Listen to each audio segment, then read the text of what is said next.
मसला हुआ बिस्तर पूरी कहानी था। मैंने टहलते टहलते सोचा मजे का अफसाना बन सकता है इस पर। बेतरतीब चादर, बिखरे हुए तकिए और फिजा में फैली एक वहशी बू। ओल्ड मास्टर्स में से अगर कोई लिखता तो कमाल कर देता।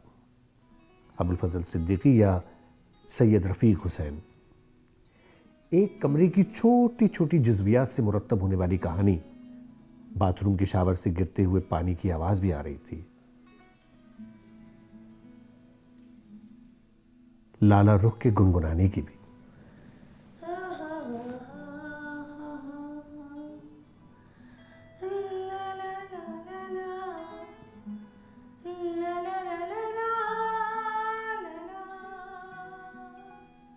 मैं मुस्कुराया। अफसाने में पानी की आवाज को भी इस्तेमाल किया जा सकता था। सिर्फ कमरे की बेतरतीबी और शावर की तेज फुहार की आवाज। कोई किरदार नहीं, कोई डायलॉग नहीं। फिर मेरी नजर बिस्तर के सिरहाने रखी तस्वीर पर पड़ी और मेरी मुस्कुराहट दम तोड़ गई। उस घर में ये तस्वीर वो वाहिद चीज थी जिससे मुझे नफरत थी। तस्वीर में नौजवान मुस्कुरा रहा था। ऊंचा, लंबा कद, चेहरे पर सेहतमंदी, तालीम और कामयाबी का एतमाद। आमतौर पर जब मैं उसके घर जाता था तो लाला रुख वो तस्वीर पलट कर रख देती थी। हालांकि मैंने कभी कहा नहीं था, मगर वो जानती थी। वो अनकही बातें सुन लेती थी, पोशीदा ख्यालात जान लेती थी। उन 3 माह के दौरान मैंने आहिस्ता आहिस्ता हैरान होना भी छोड़ दिया था। आदमी कितनी बार हैरान हो सकता है। मैंने तस्वीर पर निगाह डाली और अपने दिल में तलखी को किसी तारीक साए की तरह फैलते बढ़ते महसूस किया। मैं एक झटके से उठा और सिरहाने जाकर तस्वीर को पलट कर रख दिया।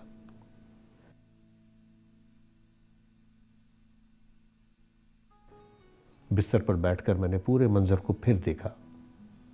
शिकन आलूद चादर, बेतरतीब तकिए, लाला रुख की सुर्ख सैंडल्स। इत्मीनान की एक लहर मुझे अपने दिल में उतरती महसूस हुई। शावर से गिरते पानी की आवाज अब बंद हो गई। सुनो, चाय के लिए पानी रख दो चूल्हे पर।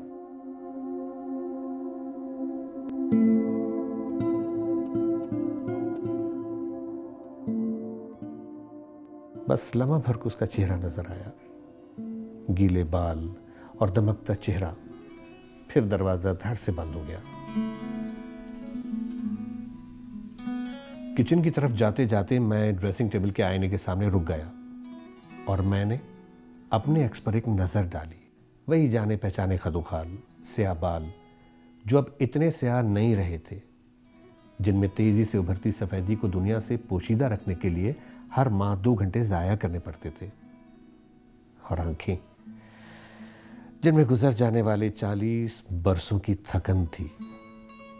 15 बरस पहले ये चेहरा भी नौजवानी के जोश से तमतमाता था, बिल्कुल उसी तस्वीर वाले नौजवान की तरह। कसी हुई जिल्द और खिलंडरी मुस्कुराहट और अंग अंग से फूटती तवानाई। मगर ये सब पुरानी बातें थीं। अभी एक तल्ख शादी और तल्ख तर तलाक के सानही रूनुमा न हुए थे और एडवर्टाइजिंग एजेंसी में ग्रुप क्रिएटिव डायरेक्टर का ओहदा न था। अभी अफसाना निगार की हैसियत से शोहरत न मिली थी। एक तन्हा जिंदगी की बेफिक्री और अजियत का बाब न खुला था।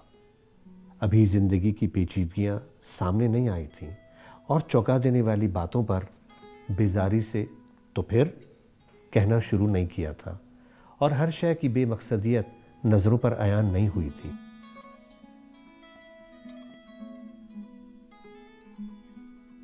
मुझे यकीन था कि तुमने चूल्हे पर पानी नहीं रखा होगा। वो तरोताजा नजर आ रही थी, जैसे तेज बारिश के बाद हवा की झोंकों में खिलखिलाता फूल। तुम्हारी हर बात में ये इतना यकीन क्यों होता है? कोई ना कोई वजह भी होती है उसकी। मैंने कहीं पढ़ा था, मर्द बिस्तर पर जाने से पहले हर बात पूरी तवज्जो से सुनता है, लेकिन बिस्तर से उठने के बाद नहीं।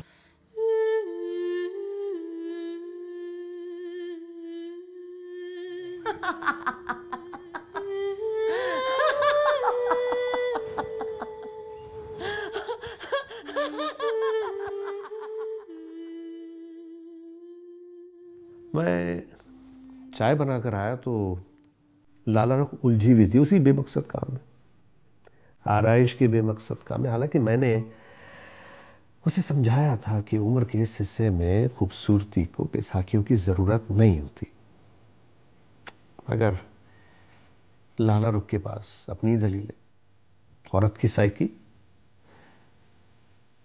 सदियों पुरानी जर्री उसूल, एक से बढ़कर एक बकवास मंतिक। एक शेर सुनाने को दिल चाह रहा है। खुदा के वास्ते साकिब, मैं और अंदेशा है दूर दराज वाला मत सुनाना प्लीज। कभी कभी मुझे यूं लगता था जैसे मैं तारीख हॉल में बैठा कोई फिल्म देख रहा हूं। कदम कदम पर राह बदलती कहानी, लम्हा लम्हा हैरान करने वाली कोई फैंटेसी, एक नाकाबिले यकीन दुनिया जो थोड़ी देर के लिए काबिले यकीन बन जाती है, एक जादू नगरी जो कुछ देर को रूह के अंदर उतर जाती है और अपना बना लेती है। लाला रुख मेरी जिंदगी में कैसे आई थी मुझे कुछ याद न था, या शायद मैं याद करना ही नहीं चाहता था। बिल्कुल उसी तरह जैसे मैं ये नहीं सोचना चाह रहा था कि किसी दिन वो मेरी जिंदगी से चली जाएगी। मेहरबा तारीकी में बैठा शख्स जो किसी फैंटेसी से हम आगोश हो, एक जादू नगरी में चलता चला जा रहा हो, कब सोचता है कभी हॉल में रोशनी हो जाएगी और ये सारा दृश्य टूट जाएगा। वो ब्रश से बाल सुलझा रही थी, मेरी नजर आईने पर पड़ी। लाला रुख की नजरें मुझ पर जमी हुई थी। मुझे यूं लगा जैसे मेरी चोरी पकड़ी गई हो।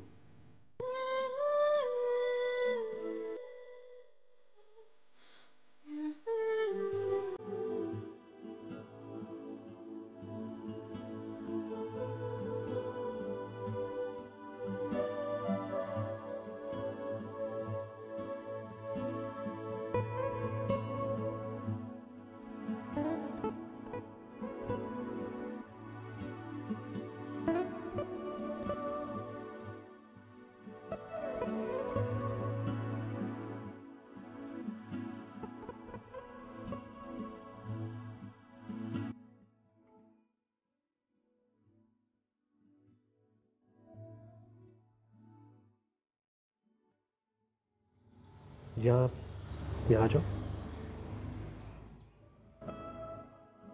यहीं ठीक हूं मैं। अच्छा ये बता, इतने गौर से क्यों देख रहे थे मुझे जब मैं वहां बाल बना रही थी? मुझे याद आया, शादी के बाद मैं अपनी बीवी को भी ऐसे ही वारफ्तगी से देखता था। 2 हफ्ते बाद ही उसने कह दिया था।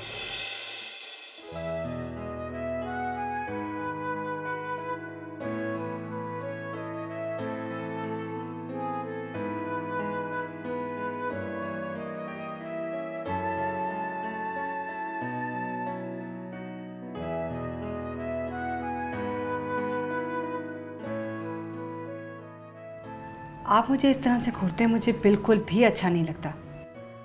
और रफ्ता रफ्ता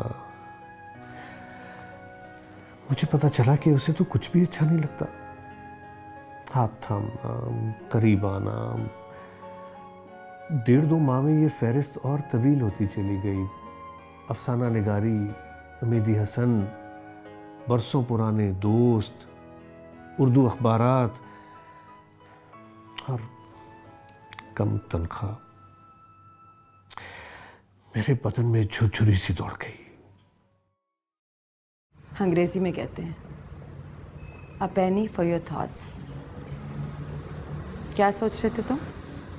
बूढ़ा आदमी क्या सोचता है? गुजरी हुई जिंदगी, बीती हुई तलखियां। बूढ़े तो खैर नहीं हो तुम।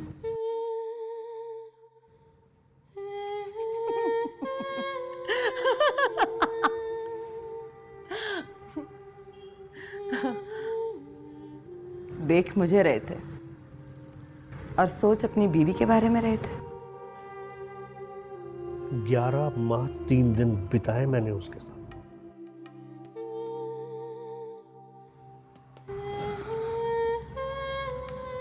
मैंने उन्हीं दिनों नफरत करना सीखा, अकेले रहना, बेबसी के आलम में आंसू बहाए बगैर रोना, कामयाब जिंदगी बसर करने का नाटक। और भी बहुत कुछ सीखा है तुमने।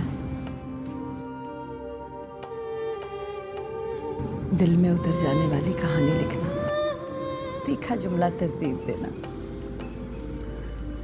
तुम्हें पता, तुमने अपने 4 अफसानों में नफरत को तफसील से डिस्कस किया है। मैं हैरत से उसे देखता रहा। वो महज 24 साल की थी, 16 बरस छोटी थी मुझसे, मगर उसके पास निगाह थी जिसके सहारे वो बहुत कुछ देख लेती थी और तज्जिया करने की कोई मावराई सलाहियत थी और बेपनाह एतमाद। दूसरी मुलाकात में उसने मुझे तुम कहना शुरू कर दिया था।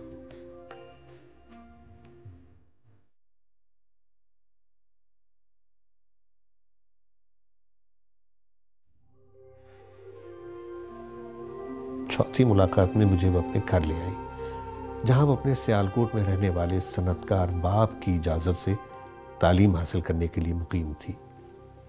बदनसीबी महज बदनसीबी नहीं होती, इसके बतन से खुशकिस्मती की 1000 शाखें फूटती हैं। जिस आदमी को नौकरी से निकाल दिया जाता है वो खुद को दुनिया का बदनसीब तरीन इंसान समझता है, ये सोचे बगैर कि ये किसी नए सफ़र का आगाज़ भी हो सकता है, किसी इत्मीनान भरी ज़िंदगी में खुशहाली का पैगाम भी। शादी का तल्ख तजर्बा तुम्हारे लिए वही बदनसीबी थी।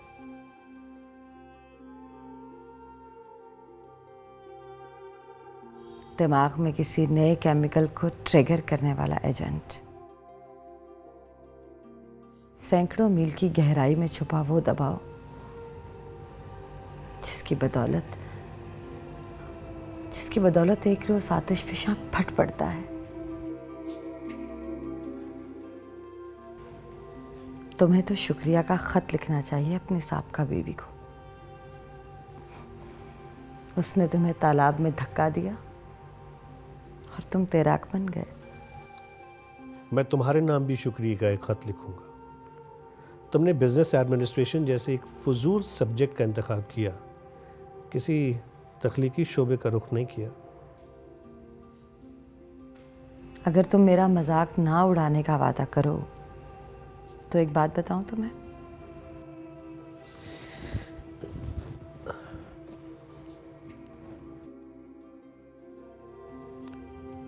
तुम अफसाने लिखती रही हो ना, राइट?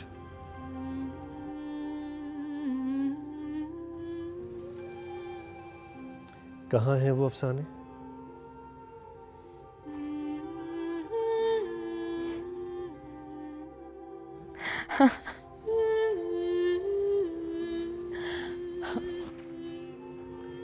मेरा ख्याल है फाड़ दिए होंगे।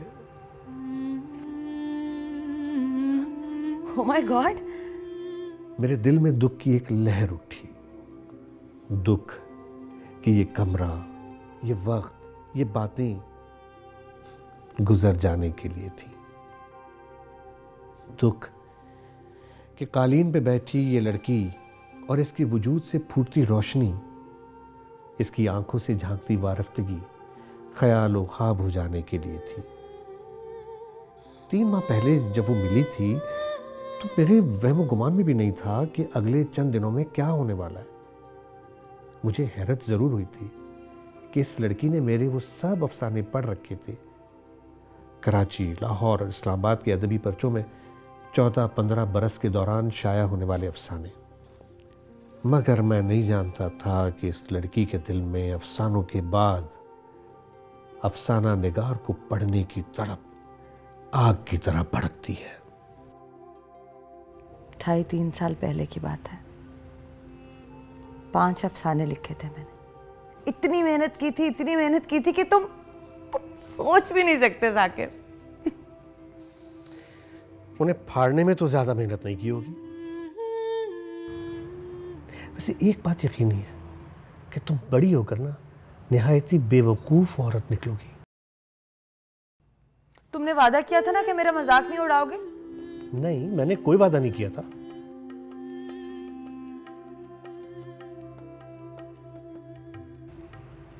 वो अफसाने इसी काबिल थे। अफसाना सिर्फ मेहनत के सहारे नहीं लिखा जा सकता।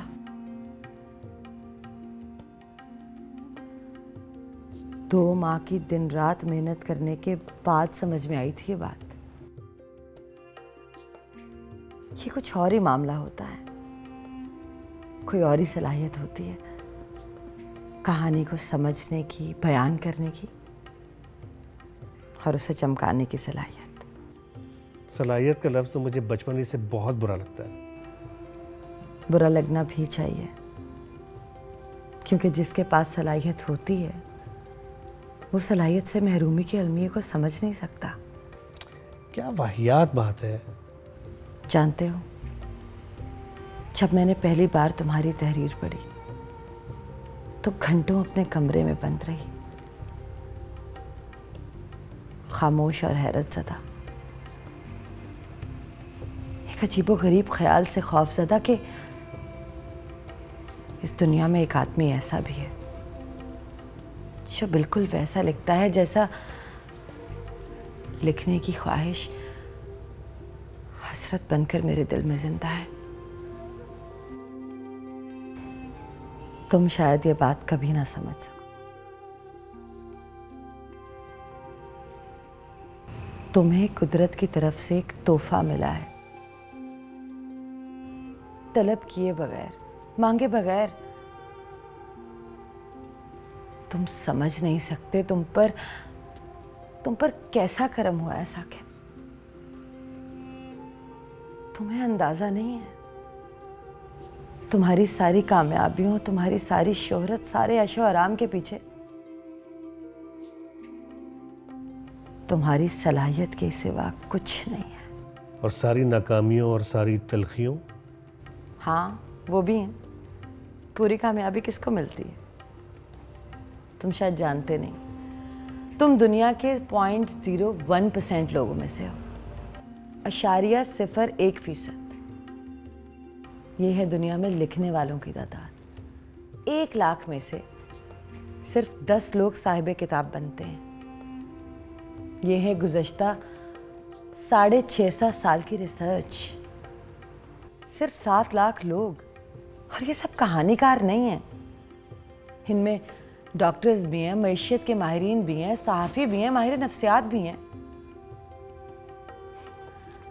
शायर अदीब इनमें 1/4 होंगे बस। ये मेरा ज़ाती ख्याल है। कभी कभी मुझे अपना मरूब होना बहुत अजीब लगता था। लाला रुख की सादगी और मासूमियत की चिलमन से झांकती इल्मियत और तज्जिया करने की सलाहियत कोई इल्हामी ताकत महसूस होती थी जिसके सामने कच बहसी गुनाह लगती थी और सर झुकाना बिल्कुल कुदरती। फिर भी ये बहुत अजीब था। बहस करना, इख्तिलाफ करना मेरे पसंदीदा मशागिल में से एक था। कॉलेज के मबाहिसों से अदबी नशिस्तों में होने वाली गर्मा गर्म गुफ्तगू तक, दफ्तर आने वाले तकरीबन जाहिल क्लाइंट्स के साथ होने वाली दलाइल की बेमकसद जंग से दोस्तों के हल्के में होने वाली लड़ाइयों तक, बहस हमेशा वो शगल रही थी जो मुझे लुत्फ बख्शती थी। जो मुझे जानते थे वो मेरे सामने बहुत मोहतात रहते थे, मगर ये लाला रुख। ईमानदारी की बात है, मुझे तुम्हारी ये आदत जहर लगती है, बैठे बैठे गुम हो जाने की आदत। कुछ पता नहीं चलता तुम्हारा। जब जी चाहा अपने रिसीवर का स्विच ऑफ कर दिया, किसी सोच में चले गए, जब जी चाहा रिसीवर का स्विच ऑन कर दिया।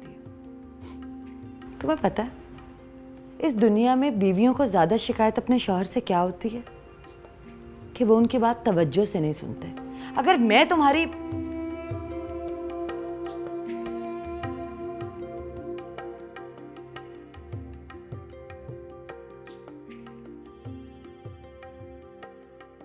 कुछ देर बाद लाला रुख किचन की तरफ चली गई।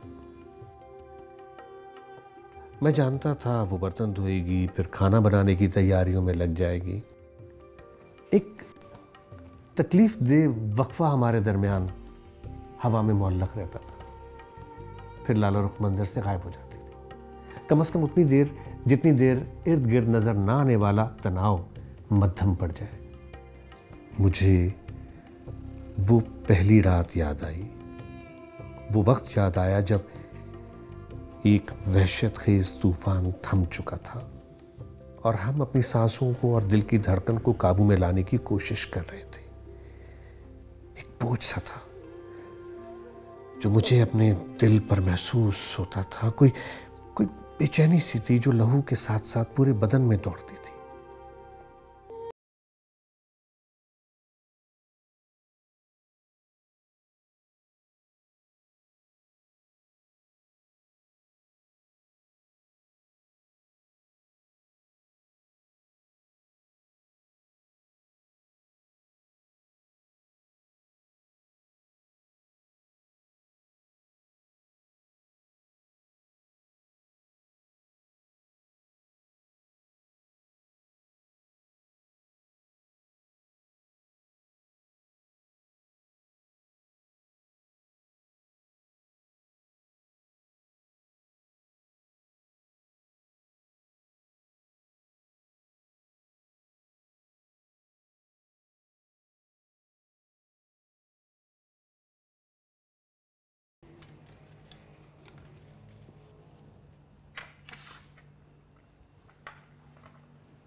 नींद के मतवालो, जल्दी से उठो और उठकर खाना खा लो। उठो, उठ जाओ।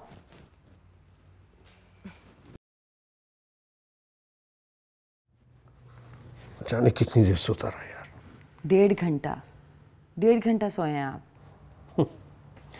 ये क्या, फिर वही आलू कीमा, इसके अलावा कुछ नहीं पकाना आता क्या? ये बहस हम पहले भी कई बार कर चुके हैं। ये बहस एक बार फिर की जा सकती है। की जा सकती है, लेकिन खाने के बाद। अच्छा बाबा। मैं इन शुआओं को देख सकता था, इन लहरों को महसूस कर सकता था जो लाला रुख के वजूद से फूटती थी। अपने मर्द के लिए अपने हाथ से खाना पकाने की, उसे खिलाने की, उसे मुतमईन और सरशार रखने की पुरानी रिवायत। एक पत्नी खाना परोसती है और आंचल की ओट से मुस्कुराती है। कहावतों और रिवायतों से गुंधी दास्तान जो इस खित्ते की करोड़ों औरतों को जिंदगी की थका देने वाली तगोदौ में इत्मीनान के और मसरत के असबाब बख्शती थी। हम दोनों खाने से फारिग होकर गुफ्तगू में उलझे हुए थे जब लाला रुख ने अचानक कहा, अरे याद आया, आज तो डैडी आ रहे हैं। क्या? डैडी कब आ रहे हैं? क्या हो गया तुम्हें? शाम को आ रहे हैं भाई, इतना घबरा क्यों रहे हो? तुम तो ऐसे बिहेव कर रहे हो जैसे अभी जूते उठाओगे और भाग खड़े होगे। तुम बहुत चालाक हो। ये बात तुमने कल मुझे क्यों नहीं बताई? किसी भी लड़की को उसके मुंह पर चालाक कहना बदतमीजी कहलाती है। और अगर बता देती तुम्हें शाम को तो तुम रात को ना रुकते। जाहिर है शाम की फ्लाइट से आएंगे डैडी, 7-8 घंटे रुकेंगे, सुबह जर्मनी चले जाएंगे। वैसे भी मैं सब बता चुकी हूँ उन्हें तुम्हारे बारे में।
और आज वही खिलौना कार कबाड़ के गोदाम में पड़ा है।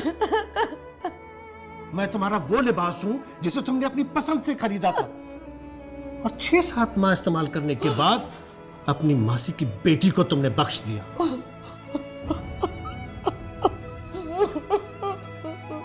मैं एक एडवेंचर हूं लाला रुख, जिसे हम सब जवानी में करते हैं और भूल जाते हैं।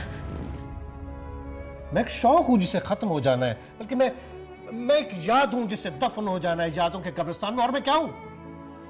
बोलो। सॉरी,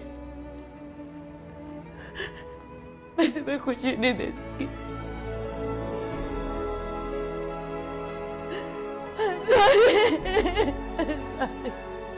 मैं इतना खुश आदमी हूं जिसे कोई खुशी नहीं दे सकता। जानती हो क्यों? क्योंकि मैं एक और दुनिया का आदमी। मेरे कबीले के लोग इंसानों को पढ़ने में जिंदगी गुजारते थे। सिर्फ यही ये काम तो हम जानते हैं, इंसानों के चेहरे पढ़ना, दिलों में उतरकर आदमी के अंदर छुपी हुई कहानियों को पढ़ना। नाखुश रहना मेरी मजबूरी है। और यूं भी कौन सा ये खेल मुझे खुश रखने के लिए खेला गया? मैं तो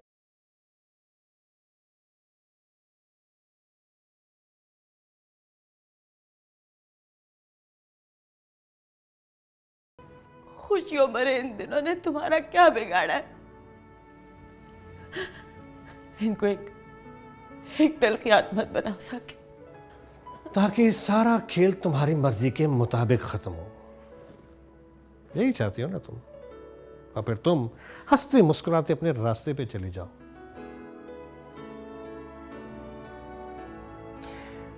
और इस वाक़े को, एक सुनहरे ताल्लुक को तन्हाई में याद करके मुस्कुरा दो और फिर सर झटक कर इसे भूल जाओ। सुनहरी याद, बस एक सुनहरी याद, जिसे तुम अपने सेल फोन और क्रेडिट कार्ड की तरह अपने पर्स में महफूज रखना चाहती हो।